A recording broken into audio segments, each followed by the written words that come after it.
그러면 같이 정리 좀 할게.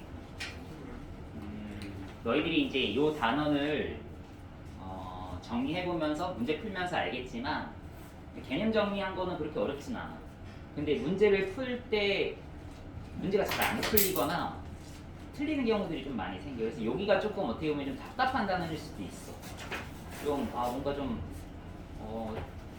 문제를 풀면은 틀리는 것도 많고 왜 틀렸지? 약간 좀 그런 것들도 조금 생기는 단원이거든. 그래서 결국에는 이제 문제를 풀어가는 과정에서 내 맘대로 풀면 안 돼. 물론 내 맘대로 풀어야 되는 문제들도 있겠지. 처음 보는 문제들은. 그치? 그런데 대부분은 우리가 어떤 상황에서 어떻게 하겠다라는 약속을 하나씩 할 거야. 그 약속들을 가지고 문제를 풀 때 이용해야 돼. 알겠지?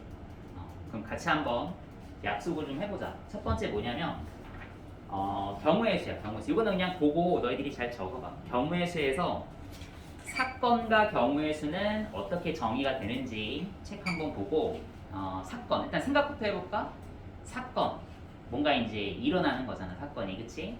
그러한 사건을 우리는 뭐 이제 주사위를 던진다던가 동전을 던진다던가 아니면 뭐 공을 뽑는다던가 카드를 뽑는다던가 이런 걸로 이제 생각을 할 거거든. 그럼 거기 이제 뭐라고 적었는지 한번 보고 옮겨 적으면 돼. 사건 책에 있지. 유연이는 프린터 이게 너 거였나 떨어진 게?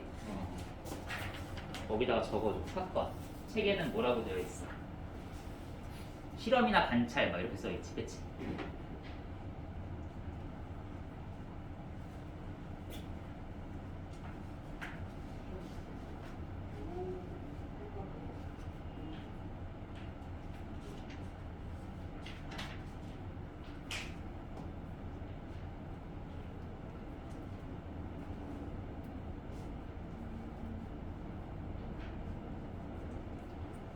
그냥 뭐 단순하게 생각해. 뭔가 실험이나 관찰이라는 건 실험은 던진다, 뭐 주사위를 던진다.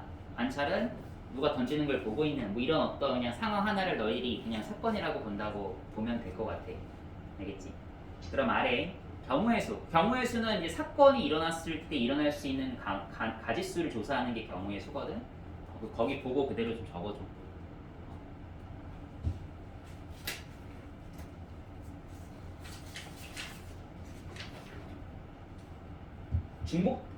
중요한 게 뭐냐면 중복되지 않게라는 말이 있지. 그러니까 중복되는 경우는 우리는 두 번 세면 안 되는 거야, 알겠지? 중복되는 건 두 번 세면 안 되고 중복되지 않게 그리고 빠짐없이 경우의 수를 세는 걸 내가 좀 잘 해달래. 그게 좀 조금 이제 중요한 것 같아, 그치?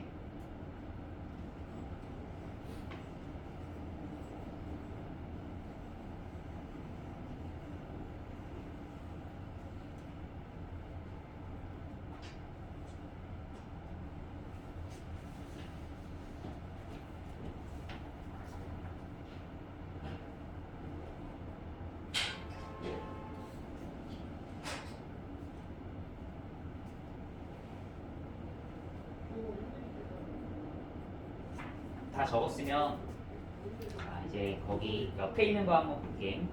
경우의 수를 구하는 전략이 단순하게 두 개 있어요. 두 개. 나중에 이제 확통 가면 나누기도 좀 쓰거든. 지금은 근데 더하기랑 곱하기 이 두 가지 전략을 가장 많이 쓸 거야. 그러면 더하기 전략을 우리 합의법칙이라고 하고 언제 더하냐라고 하면 사건 두 개가 또는으로 연결될 때야. 또는 이거나 두 사건 A, B 뭐 일단 뭐 주사위를 던지나 뭐 동전을 던지는 거나 이런 사건 두 개들이 등장을 할 거 아니야. 그치? 그런 것들을 우리가 이제 두 사건이 A 또는 B가 일어나는 경우의 수야. 선생님이 이렇게 지금 수용도로 표현한 이유는 어떠한 기준에 의해서 사건을 나눠야 되는 경우를 우린 앞으로 합의법칙을 쓸 거야. 알겠지? 어떤 기준을 갖고 이게 합의법칙인 이게 중요해. 어떠한 기준을 내가 정해. 어떠한 기준을 내가 정해서 그 기준에 의해서 경우를 나눈 걸 각각 세. 알겠지? 각각 센 다음에 뭐 예를 들어서 우리 학교 학생 수를 구하라 그러면은 내 맘대로 1학년 애들 세고 2학년 애들 세고 3학년 애들 세야지 하고 각각 센 다음에 뭐해? 더하잖아.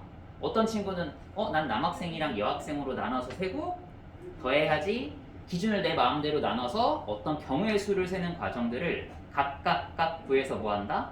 더하는 거야. 알겠지? 그러니까 남학생 또는 여학생 수 아니면 1학년 또는 2학년 또는 3학년 학생 수를 구하라 그러면 기준 잡고 나눠서 이렇게 푸는 거야. 이해되겠어? 자, 중요한 거는 뭐다?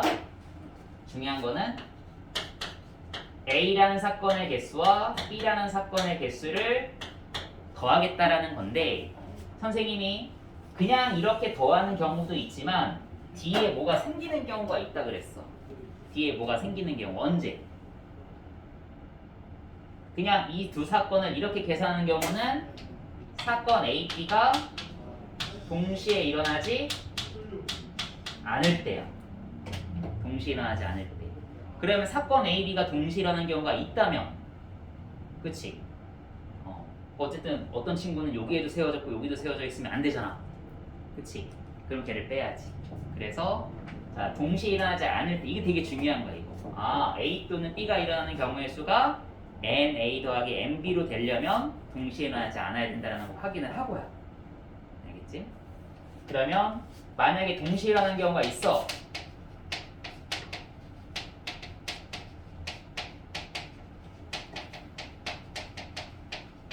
그때는 어떻게 쓰냐? 이것도 알고 있자. 자, 나중에 동시에 일어나는 경우를 우리가 이미 집합에서는 이미 배웠잖아. 교집합처럼 이걸 나중에 곱사건이라고 하거든.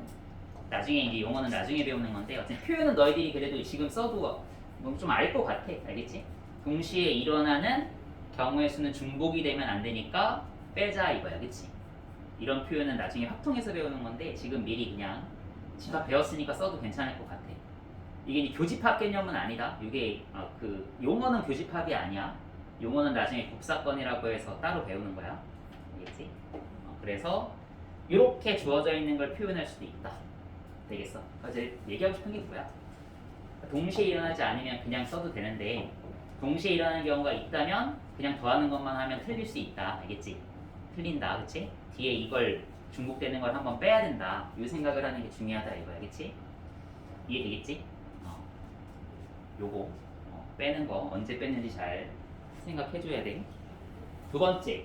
자, 두 번째는 언제 곱할 거냐 이거야. 자, 언제 곱할 거냐면 얘는 A와 B가 동시에 일어나는 경우의 수. 그때 A가 일어나는 경우의 수와 B가 일어나는 경우의 수를 뭐하면 돼? 곱하면 돼. 그렇지? 되겠어? 주사위를 던져. 홀수가 나와야 돼. 동전을 던져. 앞면이 나와야 돼. 그럼 3 곱하기 1 이렇게 하라는 거야. 동시에 일어나려면. 알겠지? 이해되겠어? 그래서 동시에 일어나는 경우 고역칙을 쓴다. 또 있어. 연달아 일어나는 경우의 수야. A가 일어나고 나서 B가 일어나는 경우의 수는 A가 일어나는 경우의 수 곱하기 B가 일어나는 경우의 수가 돼. 알겠지? 그래서 이때도 NA 곱하기 NB가 된다.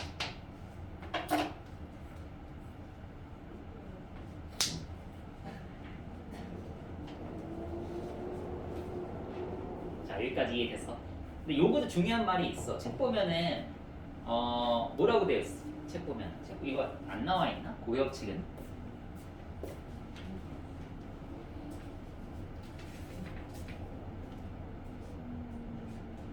여긴 조건이 없네. 나중에 이제 고역칙도 색칠하는 문제에서는 뭔가 곱이 깨지는 구조가 생기는 경우가 있어. 그런 상황이 대표적으로 어떤 거냐면 색칠 문제에서 만약에 얘를 색칠하고 나서 그 다음을 색칠을 해야 되는데 색칠하는 걸 얘를 색칠하는 경우랑 얘를 색칠하는 경우가 그 다음 상황이 달라져. 그러니까 문제가 생기는 거야. 그러니까 이러한 고역칙을 쓰려면 내가 얘를 먼저 하잖아. 그 다음에 얘를 하잖아. 이런 식으로 하나씩 하면서 그 다음으로 넘어가는 건데 얘를 할 때 어떤 거를 하냐에 따라서 그 다음 상황이 달라지는 경우들이 있어. 그럴 때는 또 합역칙을 좀 써야 돼. 그래서 나는 얘를 색칠하는 경우와 얘를 색칠하는 경우로 상황이 달라진 다음에 또 구분해서 이렇게 따로 가야 돼. 그래서 고배 법칙과 합의 법칙을 같이 써야 되는 응용 문제가 나중에 고등학교 올라가면 나와. 알겠지? 그래서 고배 법칙도 그냥 얘의 개수와 얘의 개수와 얘의 개수가 그냥 딱딱딱 하나씩 정해지는 경우는 그냥 고배 법칙을 써도 되는데 너희들이 대표적으로 색칠하는 문제에서 어려운 문제 풀 때 아마 나올 거야. 얘를 색칠하고 나서 얘를 색칠하는데 그 다음에 얘를 색칠할 때 상황이 달라져. 얘를 무슨 색으로 하냐에 따라 막 달라지는 게 갑자기 생겨. 그럴 때는 다시 또 기준 잡고 나가야 돼. 그래서 합의 법칙을 또 추가적으로 부분적으로 써줘야 되는 거죠. 이해되겠어? 그래서 고배 법칙도 지금은 나중에 문제 풀면서 다시 좀 얘기를 해야 될 것 같아. 그냥 곱하기만 해서 되지 않는 경우들이 있다. 알겠지? 그런 것들을 조금 참고하도록 하자. 이게 중학교 개념이랑 똑같은 것 같아. 이게 다야. 이게 단데 이제 뭐 문제를 통해서 우리가 조금 확인해 보면 될 것 같거든. 자, 그러면 279쪽에 개념 콕콕. 자, 이거 지금 한번 풀어보도록 하자.